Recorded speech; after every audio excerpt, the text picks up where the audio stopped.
السلام عليكم ورحمة الله وبركاته. ازيكم عاملين ايه؟ لو مهتم جدا ومفيد فعلا التطبيقات، اشترك في القناة وفعل زر الجرس عشان يوصلك كل ما جديد ومفيد فعلا التطبيقات. في القناة عندي اقدر افك التطبيقات الحديثة اللي بتسهل عليك حياتك اليومية، والتطبيقات الفيك وكمان التطبيقات الهاكر. النهاردة ان شاء الله 10 تطبيق جديد هو اسمه وي كاش. التطبيق ده مساحته 9 ميجا، محمله اكتر من 100,000 شخص.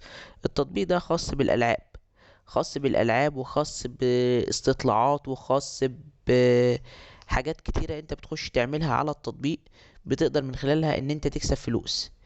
من خلال بقى ان انت تعمل استطلاعات، من خلال ان انت تتفرج على اعلانات، من خلال ان انت تتفرج على فيديوهات، من خلال ان انت يبقى ليك العاب وتكمل المهمة بتاعتك او تحقق التارجت المطلوب منك.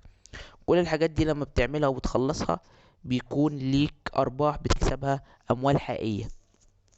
الاموال الحقيقية دي بتوصل لحد 10 دولار، ممكن توصل ل10 دولار في اليوم. طبعا هو تطبيق كويس، تطبيق بيكسب فلوس يعني، حاجة كويسة بالنسبة للتطبيق. بس طبعا الكلام ده كله كلام مش حقيقي وكلام فيك. هو الغرض من التطبيق ان هو بيكسب فلوس، واتفرج على اعلانات وخد فلوس، واعمل استطلاعات كملها وخد فلوس، وحقق المهام اللي في اللعبة وخد فلوس. بس كل الكلام ده بيكون كلام فيك. بعد ما بتحمل التطبيق وبتشغله كده، ممكن يديك في البداية خالص ان انت تحقق اول مهمة، يديك دولار واحد بس. بعد كده ما بيدكش اي حاجة، بالاضافة لان الاعلانات فيه كتير. بس كده، ده يعتبر شرح للتطبيق. لو عجبك شرح التطبيق تدوس لايك للفيديو، لو عايز شرح التطبيق معين تسيب لي في الكومنت. لو اكتشفت ميزه عيب للتطبيق فهي تعديل من التعديلات القادمه اكتبها في تعليقات الفيديو. شكرا، سلام عليكم.